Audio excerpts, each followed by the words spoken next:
Que a bendita e eterna paz do nosso Senhor Jesus venha inundar os nossos corações. Vamos abrir as nossas Bíblias aqui, no Evangelho de João, no capítulo 1. Vamos ler apenas o versículo 1. No princípio era o Verbo. O Verbo estava com Deus e o Verbo era Deus. Ainda no capítulo 6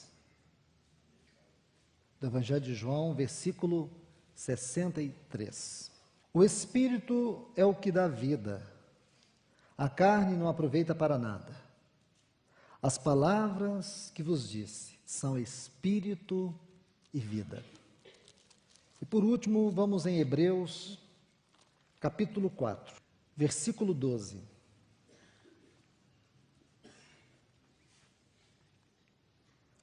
Porque a palavra de Deus é viva e eficaz, e mais cortante do que toda espada de dois gumes, e penetra até a divisão da alma e do espírito, das juntas e das medulas, e discerne os pensamentos e as intenções do coração.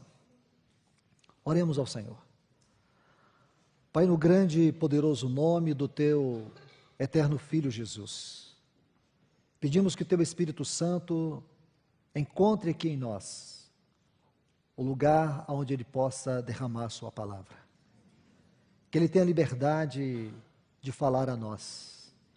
Senhor, nós queremos estar debaixo do poder vivificador da Tua palavra.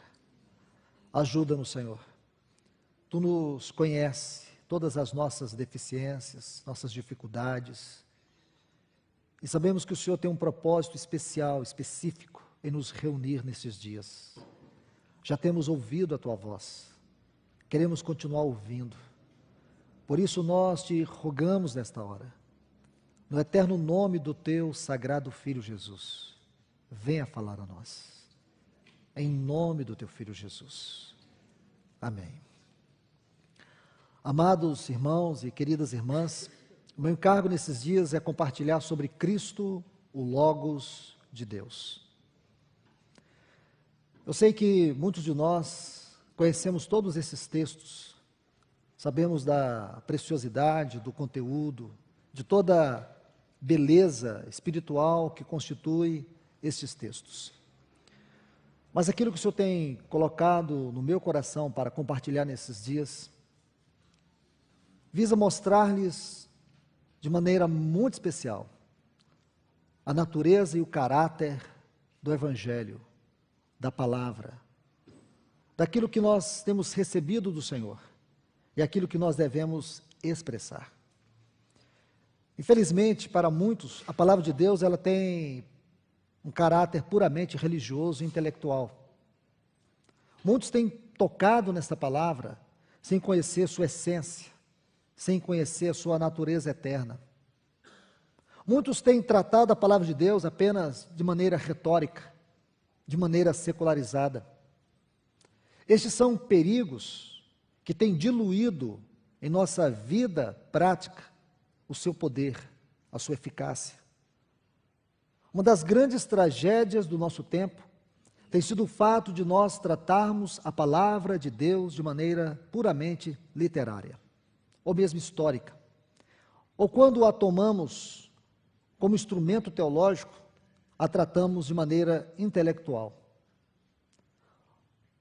É urgente que nós venhamos conhecer o caráter desta palavra.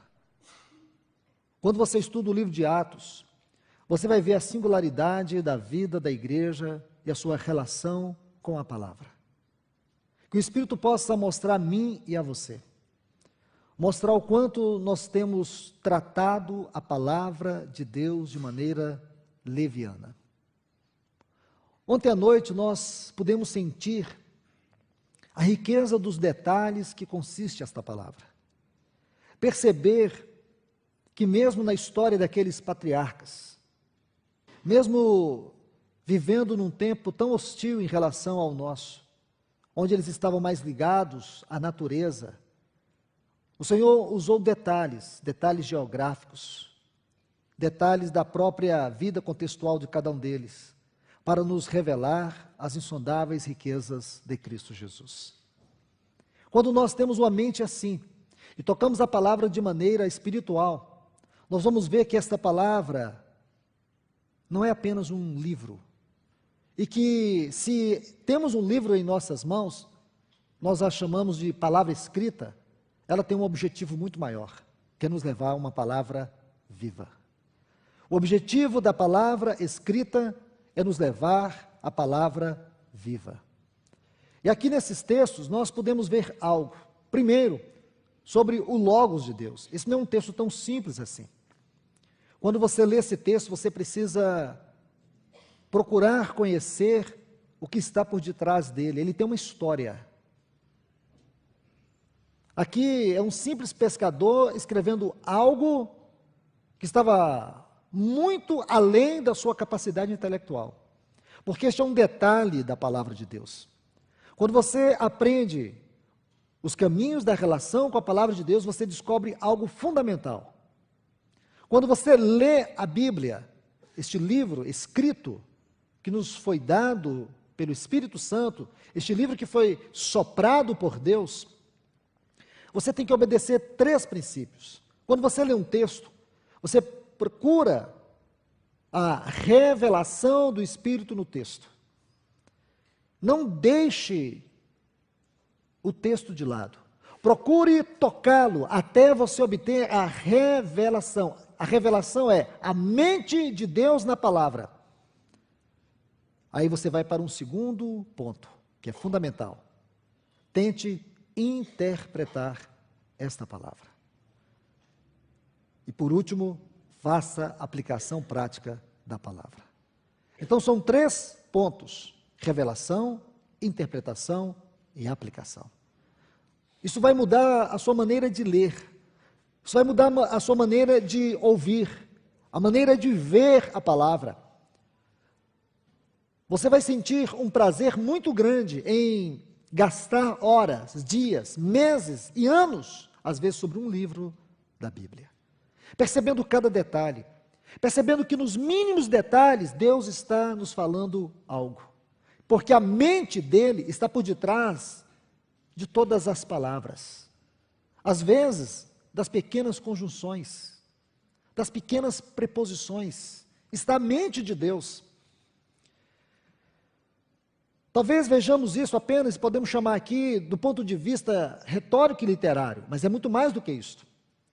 Mas o que se dizer da palavra de Deus, do ponto de vista da pregação? O que nós pregamos? Pregamos conhecimento? Pregamos história?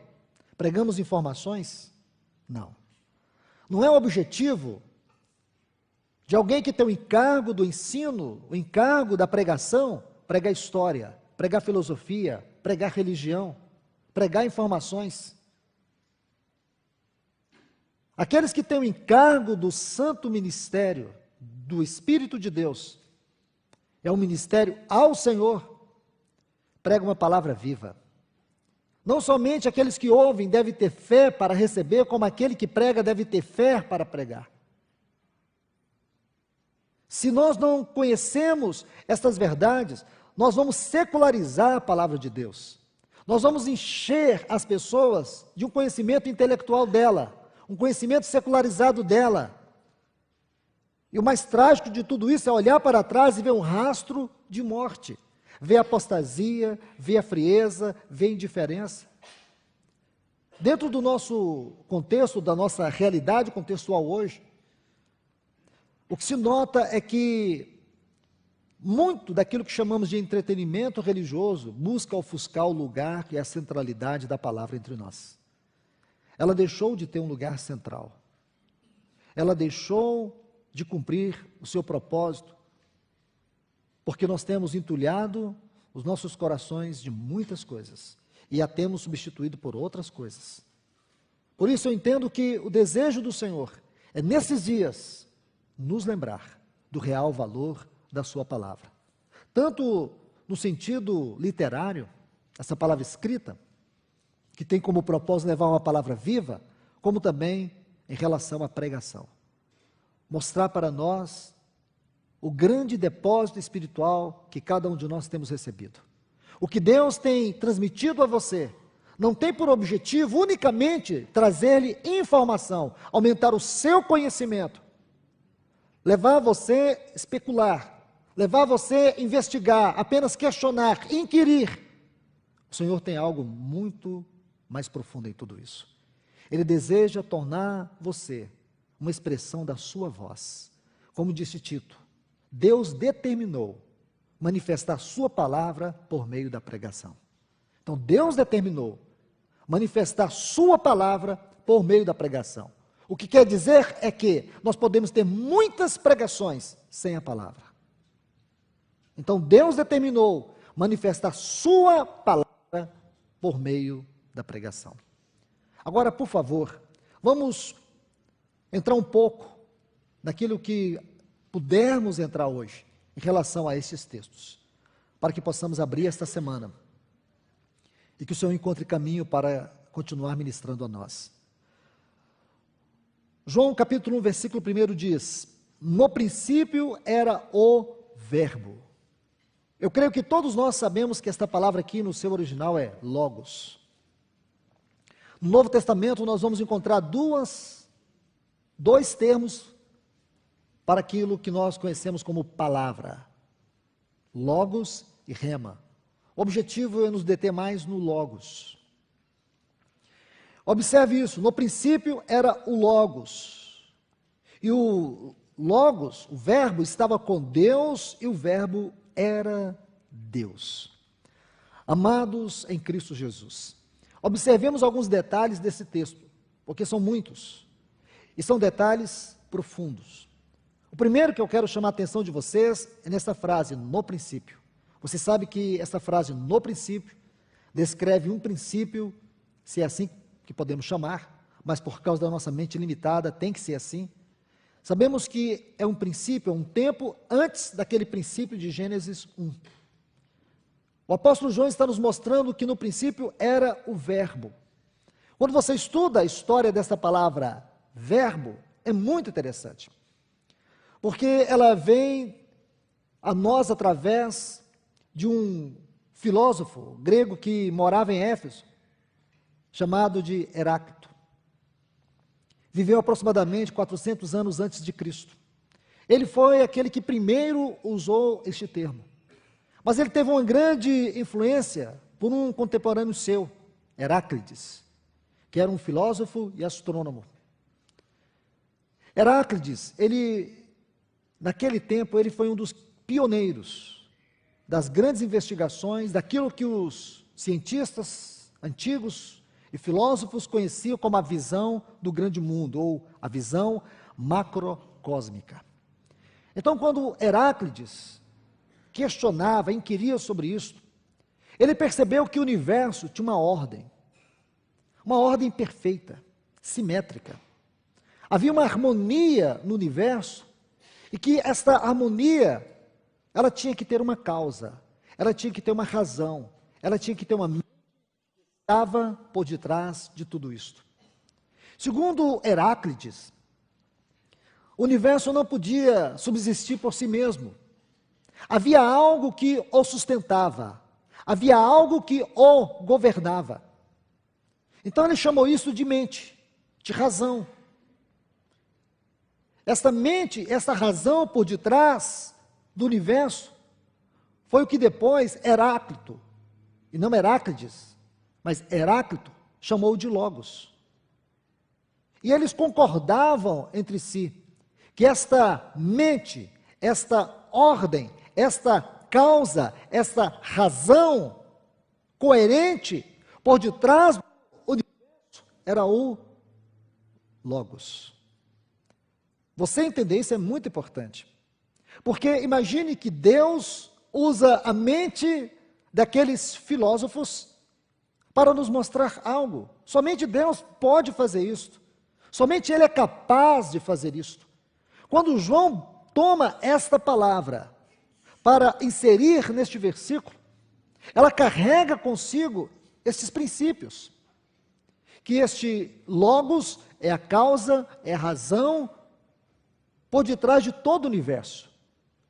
Porque o próprio João diz assim: sem ele, isto é, sem o Logos, nada do que foi feito se fez. Ele não somente é a razão, mas ele é aquele poder que mantém e sustenta todo o universo. Nós estamos falando da palavra de Deus. Nós estamos falando do Logos de Deus. Irmãos, imagine, antes que esta palavra, Paulo diz em Efésios 3 que esta palavra veio e nos habitou ricamente. Observe, a palavra veio e nos habitou ricamente. Esta palavra que veio e nos habitou ricamente, ela já coexistia com Deus. Observe 2 pontos aqui neste versículo. Ele diz: no princípio era o verbo, e o verbo estava com Deus. Olha essa frase, estava. Isto é, coexistência. E ele diz, e o verbo era Deus, isto é, coinerente. Então vamos tentar extrair o que pudermos agora deste texto, para entendermos a natureza e o caráter eterno da palavra. Então a primeira coisa que eu quero que você veja, é que esta palavra, este verbo de Deus, é a mente, é a razão, por detrás de todo o universo. Todo o universo foi criado e todo o universo é sustentado por este Logos de Deus. Este Logos de Deus, que é a razão, a mente por detrás de todo o universo, ele coexistia com Deus. E ele era coinerente a Deus. Imagine, irmãos, que nós não podemos pensar na palavra de Deus esquecendo desses detalhes. Imagine que eu e você, quando mencionamos esta palavra, quando nos relacionamos com esta palavra, quando buscamos proclamar esta palavra, nós temos que nos dar conta do seu valor eterno. Nós temos que nos dar conta do seu peso. Nós temos que nos dar conta da sua glória. Porque não entender isto é secularizar, é minimizar, é diluir o seu valor e o seu caráter. E aí ela se perde dentro de uma religiosidade vazia. Nós começamos a falar dela de maneira tão natural. Nós começamos a falar dela sem conhecer o seu real valor diante de Deus. Então João diz isto, que esta palavra ela coexistia, ela era inerente a Deus, ela estava com Deus, ela era Deus. Irmãos, irmãs, eu quero que vocês observem tudo isto, porque o conceito que nós temos do Logos não é só uma mente, não é só uma razão, mas é também uma imagem. Escute isso. O conceito que nós temos acerca do Logos não é só uma razão, não é só um pensamento, não é só uma conclusão filosófica, é também uma imagem. Como é uma imagem? Como você vai entender isto? Porque o Logos é a sabedoria de Deus, e esse conceito precioso da sabedoria de Deus é o conhecimento que Deus tem de si mesmo. Porque Deus, ao conhecer a si mesmo, Ele conhece todas as coisas. Então observe bem, Deus, ao conhecer a si mesmo, Ele projeta uma imagem de si mesmo, uma imagem que é igual a si mesmo, uma imagem que é coexistente com Ele. Então Deus, ao conhecer a si mesmo, Ele projeta uma imagem. E essa imagem que Deus projeta, do conhecimento que Ele tem de si mesmo, é o Logos. Então aqui nós vamos um passo mais além. Saímos daquela esfera do pensamento filosófico. Agora nós estamos tocando um degrau a mais dessa escada da revelação, da glória e da natureza do Logos. Porque o Logos é a expressão da imagem de Deus, é a expressão do conhecimento de Deus. Então, Deus, a conhecer a si mesmo, ele projeta uma imagem como ele é. Por isso, João disse, ele era Deus e ele estava com Deus. Essa sabedoria de Deus, este conhecimento de Deus, que é o seu Logos, é a palavra que veio nos habitar. Geralmente nós pensamos que necessitamos de um profundo conhecimento e estudo para que nós sejamos habilitados e capacitados para pregar esta palavra. Que essa palavra, ela nos é transmitida por meio de informações intelectuais. Eu não estou descartando aqui o intelecto, mas eu quero colocá-lo de lado. Porque, em primeira instância, essa não é a verdade acerca da palavra de Deus. Ela nos vem por meio de revelação. Veja como os profetas, os patriarcas, como eles conheciam a palavra de Deus. Nós estamos estudando, tivemos ontem, um pouco daquilo que era a experiência espiritual de Abraão. E a conclusão que você chega é que Abraão era alguém que tinha uma visão profunda dos valores espirituais, das verdades espirituais. Ele foi aquele que teve uma visão da Nova Jerusalém. O Senhor Jesus disse que Abraão viu o seu dia e se alegrou. E os profetas? Da mesma forma.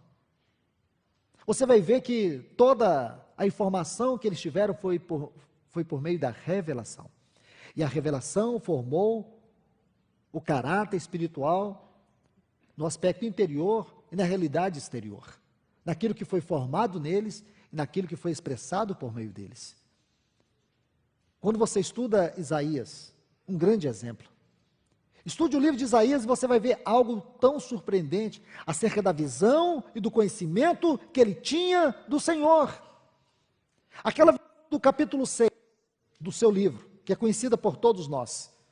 Quando ele viu o Senhor sentado num alto e sublime trono, ele diz que a orla das suas vestes cobria, e os anjos, os serafins estavam diante dele, cantando santo, santo, santo, santo é o Senhor, e toda a terra está cheia da sua glória.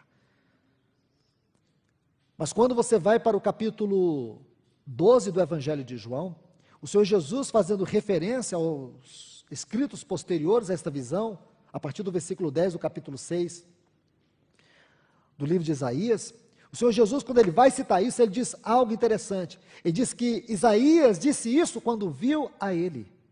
Então, quem Isaías viu sentado num alto e sublime trono? Ele viu o Senhor Jesus em sua glória. Então, imagine a visão que ele tinha do Senhor. Imagine o caráter dos seus escritos. Você consegue agora perceber porque ele foi conhecido como um profeta messiânico. Ele não tinha uma revelação teórica da pessoa do Senhor. Ele teve uma revelação visível do Senhor. Isaías foi o único dos profetas que ele viu o Senhor Jesus na sua exaltação, na sua glorificação, como também na sua humilhação. Por isso que quando você abre o capítulo 53 do seu livro, talvez em português, em nossas Bíblias, não conseguimos extrair o verdadeiro significado das suas palavras. Quando ele começa dizendo assim: quem deu crédito em nossa pregação? O sentido no hebraico original destas palavras é de terror, é de espanto. Para nós não, nós lemos esses textos de maneira muito natural. Mas Isaías, quando ele escreveu estas palavras, essas palavras foram carregadas de espanto. Porque outrora ele olhou para o trono e ele viu o Senhor cheio de glória. Ele viu como que é o Senhor na sua realidade de glória eterna, os anjos em torno dele adorando. Agora ele olha numa visão e vê o Senhor com seu rosto desfigurado. Ele vê o Senhor lá no tempo da sua crucificação. Você sabe que os evangelhos, eles descrevem a morte do Senhor, e quando você consegue tocar o original das palavras, você fica espantado, especialmente quando você Começa lendo Marcos capítulo 14. Quando você vai lendo, você vai tocando as palavras, você depois soma isso com Lucas 22, quando fala daquela hematidrose dele, quando o seu suor transformou-se em gotas de sangue, quando as suas finíssimas veias capilares se romperam por causa da angústia, por causa da dor. Então Marcos, ele vai descrever a morte do Senhor, ele traz algumas palavras tão fortes que faz você entender Isaías, entender o coração de Isaías, quando ele diz que o Senhor sentia um pavor mortal.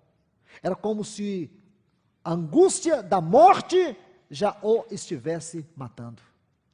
Quando Marcos diz que ele caminhava e diz que ele caiu, no original não diz que ele caiu, diz caindo, o que significa que à medida que ele caminhava ali no Getsemane, ele caía, mas não era um cair comum, era como se ele perdesse toda a força do seu corpo e fosse jogado ao chão. E Marcos, no texto original, descreve várias vezes. Então, some-se tudo isto ao que Isaías viu. Por isso que ele disse: quem deu crédito à nossa pregação? Quem pode crer nisso? Olhamos para ele, não havia nenhuma beleza que nos agradasse. Ele foi moído pelos nossos pecados.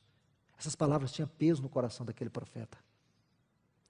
Agora você consegue entender o caminho da fidelidade daqueles homens? Agora você consegue entender o efeito que tudo isso tinha na igreja primitiva? Essa revelação é muito importante, irmãos. Não é questão de conhecimento intelectual. É uma questão de Deus revelar a nós a sua mente. Deus revelar a nós o seu caráter. Isso se tornar a formação espiritual interior. Não uma formação intelectual, não uma formação baseada no conhecimento, mas uma formação baseada na experiência. O grande perigo é que a nossa vida cristã, ela pode se tornar fundamentada, solidificada em conhecimento. Eu não estou excluindo o conhecimento, eu não estou desprezando o conhecimento. Mas o conhecimento sem a revelação é perigoso. O conhecimento, ele tem que ser uma consequência da revelação, ele não tem que ser a base. Olha o que a Bíblia diz em 1 Coríntios, capítulo 8, versículo 1. Diz que o conhecimento ensoberbece, mas o amor edifica. Permita-me, neste exato momento aqui, irmãos, citar algo para vocês, baseado aqui em 1 Coríntios, capítulo 2.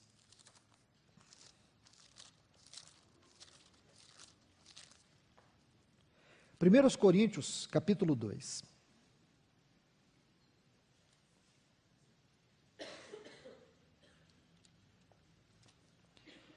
Observe o versículo 6.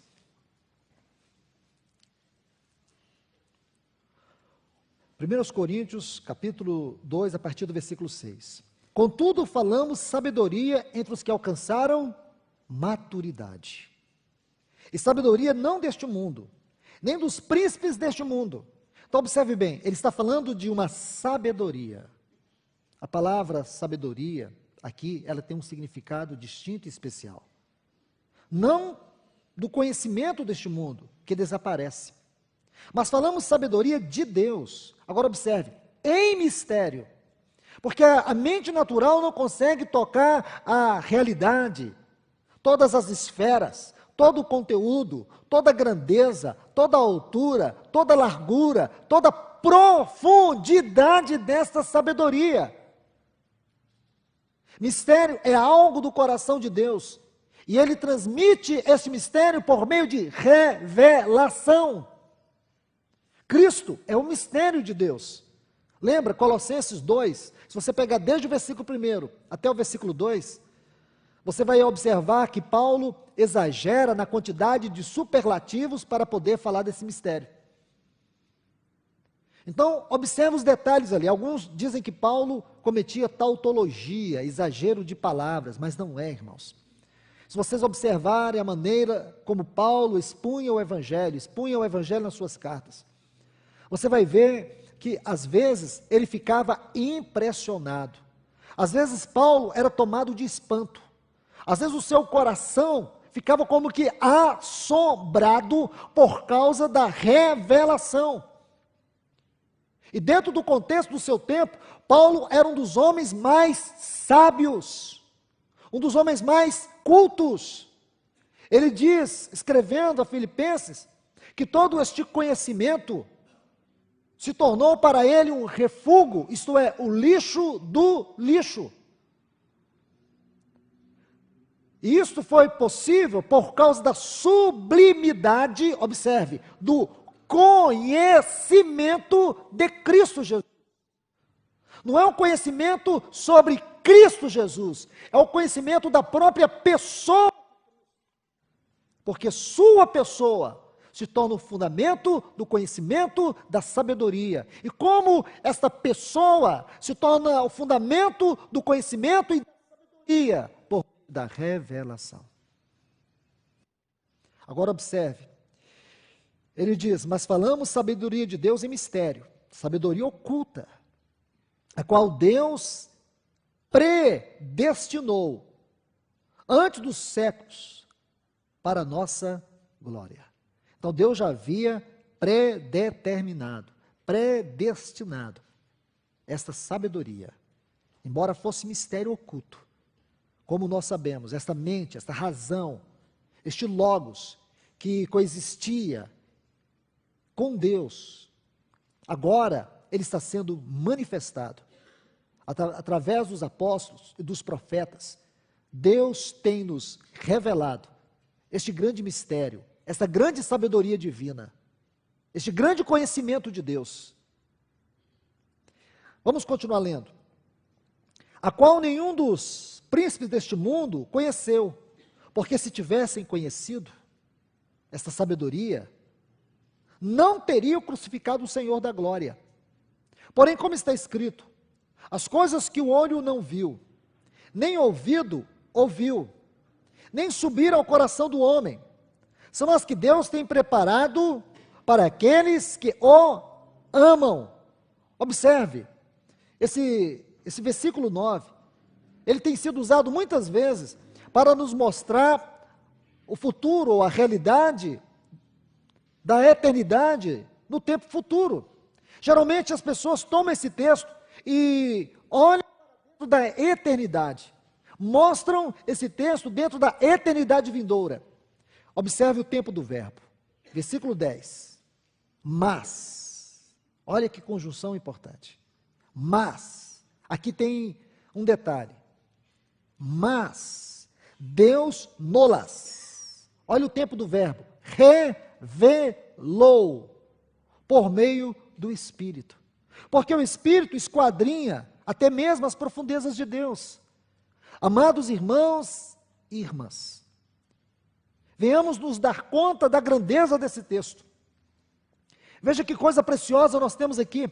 As coisas que os olhos não viram, os ouvidos não ouviram, e jamais penetrou no coração do homem, é o que Deus tem preparado para aqueles que o amam. Essas coisas que os olhos não viram, ouvidos não ouviram, e jamais penetrou no coração do homem, são as coisas que o Espírito Santo está nos revelando. É para agora, não é para o futuro, é para agora. Se você olha para esse texto apenas numa perspectiva de eternidade, você pode perder o melhor da sabedoria de Deus. Estão entendendo? É uma questão de revelação. Porque o Espírito Santo, ele é aquele que penetra todas as profundezas de Deus. E quando ele penetra todas as profundezas de Deus, ele não toma isso para si, ele revela a igreja. É desejo revelar à igreja este conhecimento, esta sabedoria. Por isso, amados irmãos e irmãs, nós não temos o direito de sermos ignorantes. Nenhum cristão deve se jactar-se, se é que alguém se vangloria disto, de ser ignorante, de não conhecer a palavra de Deus. Porque o conhecimento da palavra de Deus não é um conhecimento puramente mental, é muito mais do que isto.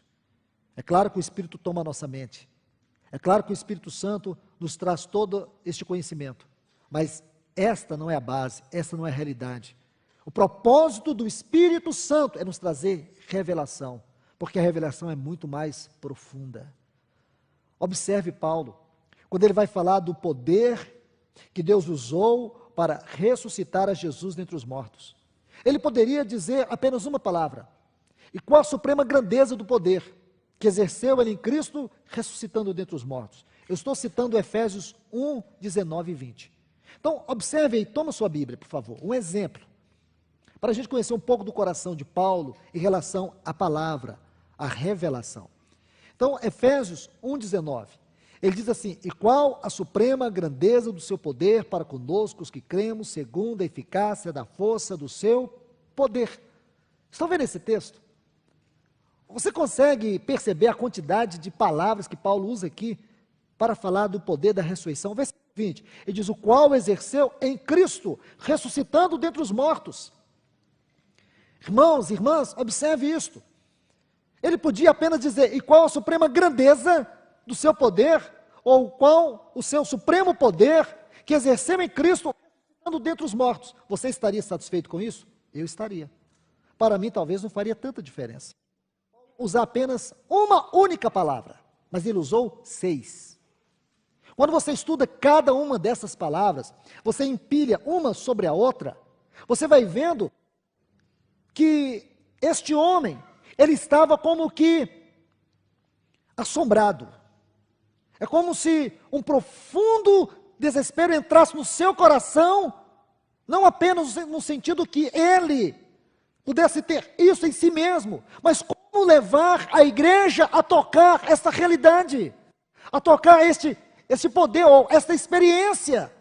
Porque ele diz que este poder adentrou as profundezas do abismo, ressuscitou a Jesus dentre os mortos, o colocou acima de todo o principado, de toda potestade, de todo nome que se possa referir, não somente naquele século, mas também nos vindouros, e diz: para encabeçar, para ser o cabeça sobre todas as coisas. Olha que frase linda, e talvez para mim, aqui está a chave do espanto de Paulo.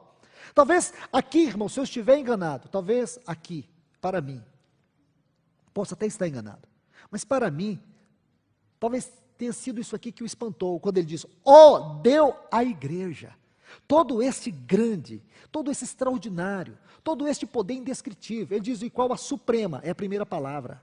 Quando você traduz essa palavra é o pérbodo, fala de uma força extravasante. Geralmente era usada nos esportes, quando alguém lançava um dardo. Os gregos, quando competiam, lançavam um dardo e quebrava o recorde. Essa força extravasante. Diz: e qual a suprema? Grandeza. Essa palavra é a palavra traduzida para megaton, uma unidade, uma unidade comparativa à explosão de mais de 1 milhão de dinamites. Talvez os entendidos expliquem isso melhor, mas é esta palavra que ele usa.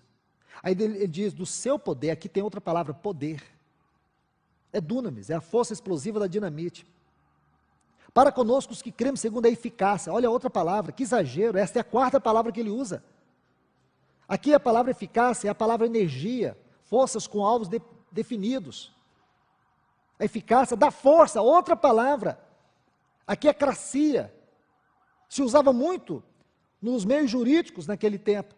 Falava da força verbal que um advogado usava para colocar um réu em liberdade. E por último ele usa a palavra poder, mas não é dunamis. A palavra aqui é istus, é o poder inerente e pertencente só a Deus. É um poder, não é o poder que Deus tem, é o poder que Deus é. Não é exagero, irmãos. Os críticos, os liberais, diziam que isso aqui é a tautologia. Não, irmãos. Isso aqui é um coração espantado diante da revelação. Entende? É um coração tomado pela revelação. Quando o nosso coração é tomado pela revelação, quando nós compreendemos o que é revelação, que a revelação é a base para o conhecimento. Quando nós temos que buscar revelação e não conhecimento, aí você vai saber o que é um coração tomado de espanto. Aí você vai ver que não dá, às vezes, para falar de qualquer maneira sobre um assunto sagrado. Ele está falando de um poder como nunca Deus havia usado. Este poder de Efésios 1 é maior do que o poder da criação.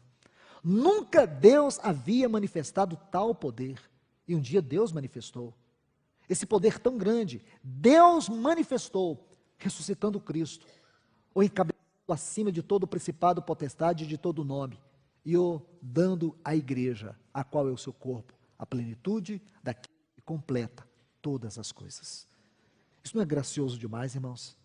Isso não é precioso demais? É. Paulo está exagerando? Não. Porque a vida de Paulo constitui uma escola para nós no tocante à palavra. Nós precisamos, irmãos, buscar no Senhor ter esse mesmo sentimento com a sua palavra. Nós não podemos viver na experiência dos apóstolos. Nós precisamos viver a nossa experiência no caminho dos apóstolos, naquilo que eles viveram. Nós não podemos viver a vida cristã na sombra dos apóstolos. Nós precisamos viver a nossa própria experiência com a palavra de Deus, porque dentro dessa palavra escrita, Deus tem muito para falar conosco. Deus tem muito para revelar em nós e revelar através de nós. Então você observe aqui que são essas coisas que jamais havia penetrado no coração humano, que os ouvidos jamais tinham ouvido, jamais tinham visto. Vamos tomar um outro exemplo para a gente compreender todas estas grandezas. Por favor, vem comigo em Efésios 3. Eu creio que todos vocês sabem que esse capítulo 3 ele tem algumas particularidades que os demais capítulos de Efésios aqui não têm. Efésios tem 6 capítulos, 155 versículos, os primeiros 3 são doutrina e os outros 3 últimos são prática. Creio que, de maneira panorâmica, é isto. O capítulo 3 tem uma singularidade que os demais capítulos não têm. Esse capítulo, Paulo começa fazendo uma exposição natural e imediatamente ele abre uma digressão ou um parêntese e depois ele retoma este assunto a partir do versículo 14. Esta é uma maneira de se estudar esse capítulo, porque quando você lê um capítulo da Bíblia, você precisa, pelo Espírito de Deus, tentar tocar a mente do autor. Porque quando você toca a mente do autor, você não está tocando a mente de Paulo, você está tocando a mente do Espírito. A Bíblia é única em todos os sentidos, ela é incomparável. Como livro, ela é incomparável, em todos os sentidos. Quando você lê um capítulo da Bíblia, você não lê apenas procurando ter a sua ideia. Por exemplo, se uma pessoa é psicólogo, se é engenheiro, se é médico, seja lá sua formação acadêmica. Naturalmente, essas pessoas, elas têm uma maneira acadêmica de ler, de examinar, de investigar. É natural delas. Todos nós adquirimos um hábito natural de ler, de extrair lições e aplicações. Com relação à palavra de Deus, nós temos que ser cuidadosos quanto a isto, porque o nosso objetivo é tocar a mente do Senhor. É que a mente do Senhor toque a nossa mente. Nós não podemos, com a nossa mente, tocar a palavra e fazer dela a nossa interpretação particular, porque nenhum texto na palavra é de particular interpretação. Sejamos cuidadosos, nunca esqueça, revelação, interpretação e aplicação. Então Paulo, ele está expondo este capítulo 3. A princípio, você sabe que tem um assunto aqui, que é o mistério de Cristo. Ele vai falar deste mistério, que nós chamamos de mistério de Cristo. Aqui no capítulo 3, mistério de Cristo, Colossenses 2, mistério de Deus. Você tem que saber também que Colossenses e Efésios se completam. Dos 155 versículos que tem em Efésios, nós encontramos 75 versículos, aproximadamente, em Colossenses.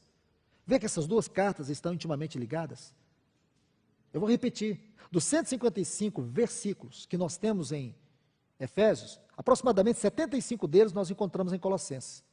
Efésios aborda um tema muito especial, a igreja como o mistério de Cristo. Colossenses vai nos mostrar Cristo, o mistério de Deus. E esses dois grandes mistérios compreendem o grande eterno propósito, a revelação do grande eterno propósito que Deus estabeleceu em si mesmo. Então, queridos, amados irmãos e irmãs, depois de ter essa visão panorâmica, e coloca panorâmica nisso, porque esse capítulo é muito maravilhoso. Vamos colocar aqui a síntese da síntese. Ele vai dizer algo muito especial.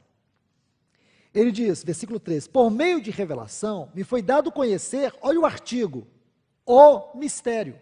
Não é um mistério, é o mistério, porque é um mistério específico, definido. Isto mostra que esse mistério é algo excelente.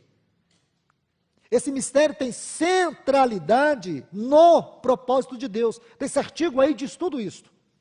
Como antes havia escrito resumidamente. Existem muitos pensamentos acerca dessa frase, daquilo que Paulo havia resumido, ou escrito de maneira resumida. Alguns se referem a toda a abordagem do capítulo 1. Mas, irmãos, esse é o meu pensamento, de acordo com a coerência hermenêutica. Assim penso eu. Não estou dizendo que este é o pensamento essencial e fundamental, porque a palavra de Deus é tão ampla, na sua grandeza, na sua interpretação, na sua revelação. Ela não dá margem para muitas interpretações. Toda interpretação segue um curso harmônico, segue a mente de Deus.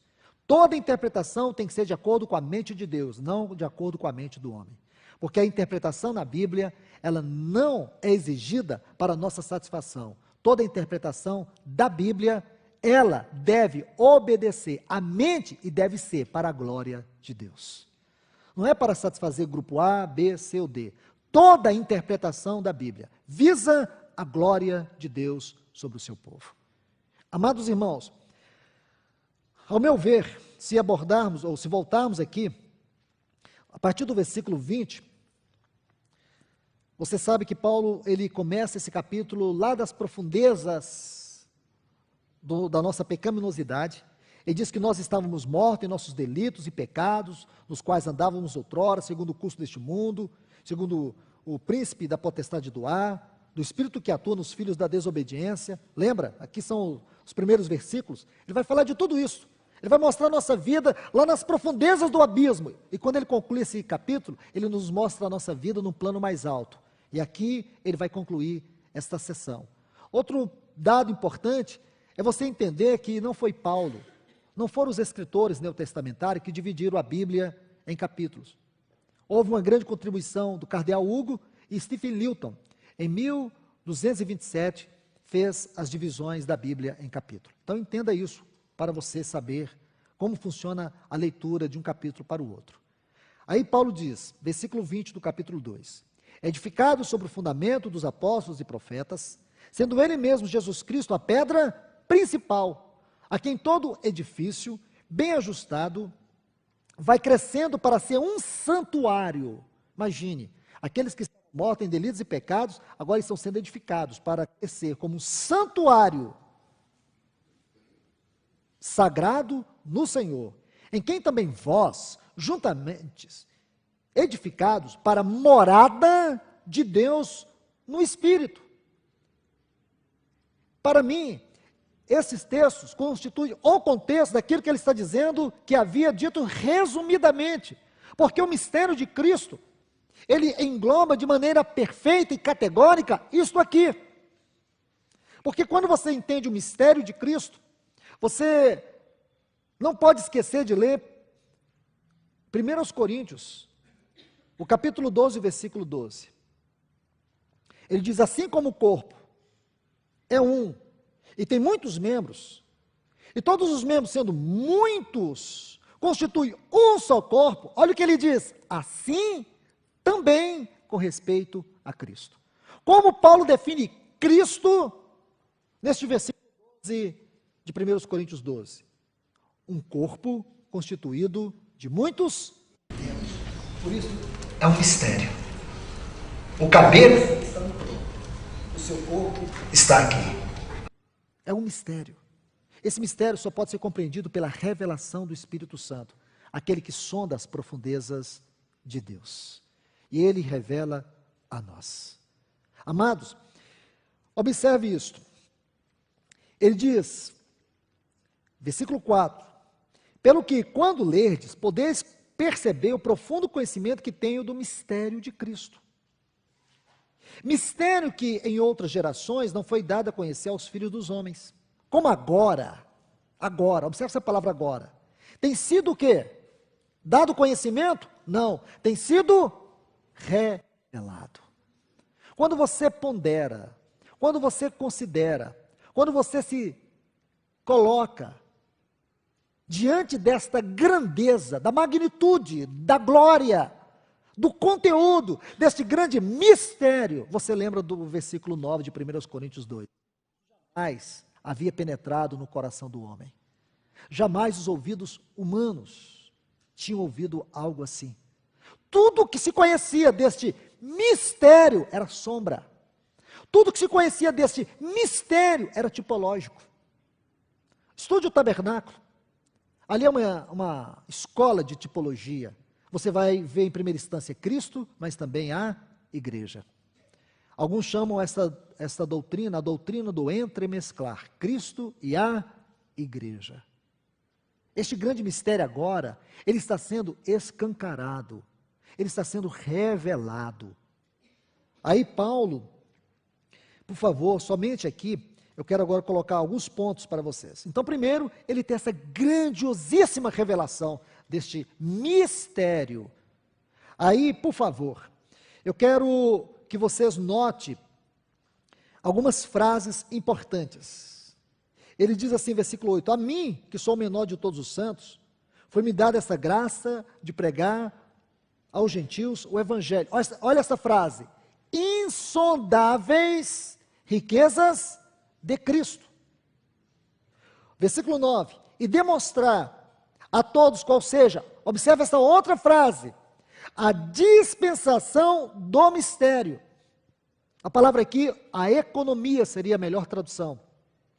A economia, a administração do mistério. Versículo 10, para que a multiforme sabedoria de Deus, olha essa outra frase, a outra frase importante, essa palavra multiforme, a tradução correta desta palavra é múltiplas facetas. Ele diz a multiforme sabedoria de Deus se torne conhecida agora de principados e potestades. O tema aqui é genérico. Os termos aqui, principados e potestades, são genéricos. O que quer dizer tanto anjos bons como maus. Ele não especifica. Todos os principados e potestades. A multiforme sabedoria de Deus se torne conhecida por meio da igreja. Sabe o que Paulo está dizendo? Olha o tanto que essa frase é rica. Ele está dizendo que Deus hoje, Ele tem revelado, não a anjos, mas a igreja, esse glorioso mistério de Cristo. Glorioso mistério só pode ser dado por revelação. E a igreja hoje, é isso que ele está dizendo no versículo 10, vou parafrasear. Paulo está dizendo assim, a igreja hoje é uma escola, onde anjos bons e maus estão aprendendo sobre determinadas facetas, determinados aspectos da sabedoria de Deus. Mesmo os anjos que vivem eternamente diante de Deus, não puderam tocar, não puderam conhecer toda a supremacia dessa revelação. E hoje eles estão aprendendo na igreja. Eles estão aprendendo com a igreja sobre as múltiplas facetas da sabedoria de Deus. E por último, versículo 11. Segundo o eterno propósito que Deus estabeleceu em Cristo. Irmãos e irmãs, observe algo comigo aqui. Apenas extrair essas frases. Insondáveis riquezas de Cristo, a dispensação do mistério, a multiforme sabedoria de Deus e o eterno propósito de Deus em Cristo. Aqui nós temos 4 frases chaves. Essas 4 frases chaves que estão aqui, elas vão revelar algo que Paulo vai dizer mais embaixo. Observe, por favor, vamos prosseguir para concluir imediatamente. Ele diz, por essa causa, dobro meus joelhos diante do Pai e do nosso Senhor Jesus Cristo. Ele está retornando o versículo 1, aqui do capítulo 3. Por essa causa, eu, Paulo, sou prisioneiro de Cristo, por vós, os gentios, por essa causa. Olha a causa. Ele diz assim, de quem toma o nome toda a família, tanto do céu como na terra, para que, segundo as riquezas da sua graça, conceda-vos que sejais fortalecidos com poder mediante o seu Espírito no homem interior, para que Cristo habite por meio da fé em vossos corações, a fim de que sejais arraigados, alicerçados em amor. Sejais plenamente capazes de compreender com todos os santos, qual seja a largura, o comprimento, a profundidade e a altura. e conhecer o amor de Cristo que excede todo o entendimento, para que sejais tomados de toda plenitude de Deus. Este assunto nos foi exposto de maneira maravilhosa ontem à noite. Mas quero apenas colocar aqui um ponto subsidiário, dentro deste contexto especialmente. Irmãos e irmãs, observe algo tão especial que Paulo está falando. Primeiro, antes de nós entrarmos, só para concluir, ele está mostrando para nós que este glorioso conhecimento do mistério, destas profundezas em Deus, só pode ser conhecido, só pode ser desfrutado mediante a revelação do Espírito Santo. É o que ele nos fala no versículo 5 do capítulo 3. Aí, se você for estudando, isso vai requerer muito tempo. Mas essas 4 frases, elas vão definir para nós aquilo que ele diz aqui sobre compreendermos plenamente a largura, o comprimento, a profundidade e a altura. Essas 4 frases: a dispensação do mistério de Cristo, as insondáveis riquezas de Cristo, a multiforme sabedoria de Deus e o eterno propósito de Deus em Cristo, são estes 4 pilares, ou estas 4 dimensões. Escute isso. Aqui nós temos 4 dimensões: altura, largura, comprimento e profundidade. Essas 4 frases, elas vão descrever para nós essas 4 dimensões. E nessas 4 dimensões, nós temos a revelação, temos todo o conteúdo deste glorioso mistério, o mistério de Cristo. Então, irmãos, será que isso é possível com conhecimento intelectual? Será que isso é possível apenas com conhecimento acadêmico, com suposições, com arqueologias? Ou necessitamos estar aos pés do Espírito? Eu creio que aqui nós entendemos o que os apóstolos quiseram dizer em Atos 6, quando houve aquela primeira crise na igreja primitiva. E para concluir aquele assunto, eles dizem que os diáconos cuidariam da mesa, mas eles se entregariam à oração, porque tem que ser primeiro a oração e a palavra. Nós inverter nunca vai funcionar. Primeiro a oração, a necessidade da oração, a necessidade de caminhar com Deus, a necessidade de ouvir Deus, para que nós venhamos ter revelação da sua palavra, para que não tenhamos um conhecimento puramente natural, intelectual, mas um conhecimento espiritual. Para quando você abrir sua boca, o que fluir dali, como disse o Senhor em João 6,63, vai fluir espírito e vida. Quando você pregar a palavra, você não vai pregar só conhecimento, você vai pregar a palavra. Essa palavra será como uma espada afiada de 2 gumes, penetrando os corações dos ouvintes.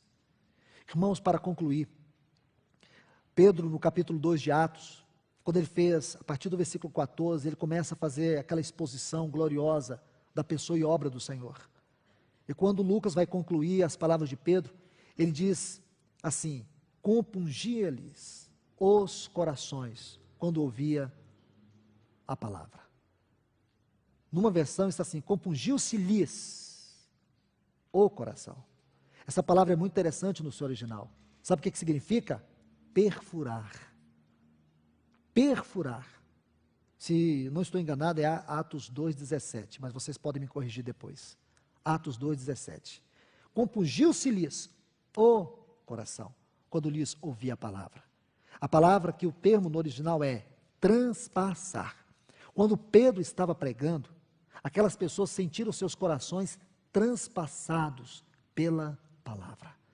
Irmãos, é isto que o Senhor deseja restaurar em nós, o lugar da sua palavra, sua vida, seu poder, sua glória eterna, como vida dentro de nós, e não como conhecimento na nossa mente. Porque se a palavra é unicamente conhecimento na nossa mente, ela não produz vida, ela não é viva, ela não é eficaz. E o que o Senhor quer nesse tempo é que a sua igreja tenha um relacionamento profundo com Ele, para poder ter a revelação da sua palavra. Que Deus nos ajude, que seu Espírito tenha a liberdade de continuar falando a cada um de nós. Oremos. Pai, no grande nome do teu eterno Filho Jesus, colocamos este tempo diante do Senhor. pedindo tua misericórdia para conosco, pedindo que teu Espírito nos fale e nos fale profundamente. Mostre para nós o verdadeiro caráter da tua palavra. Que ele venha nos revelar, nos mostrar que essa não é uma palavra comum, essa não é uma palavra qualquer. Essa palavra é vida, essa palavra é poder, essa palavra é eterna. Essa palavra veio e nos habitou ricamente. Revela-nos, Senhor, o quanto temos sido abençoados, enriquecidos com esta palavra.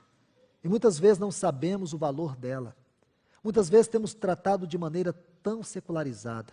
Ajuda-nos, perdoa-nos, abra os nossos olhos para que contemplemos, Senhor, toda riqueza, toda grandeza, toda beleza, toda maravilha, todo poder, toda graça, toda glória, todas as virtudes do teu Filho que há na tua palavra. E tudo isso está dentro de nós. Tudo isso é o que teu Espírito Santo, que tem sondado tuas profundezas, deseja comunicar a nós. Nos ajude nesta manhã. Que o nosso coração ainda esteja aberto para receber o que está por vir, aquilo que tu tens para ministrar a nós. Te louvamos e te agradecemos. Em nome do teu Filho Jesus. Amém.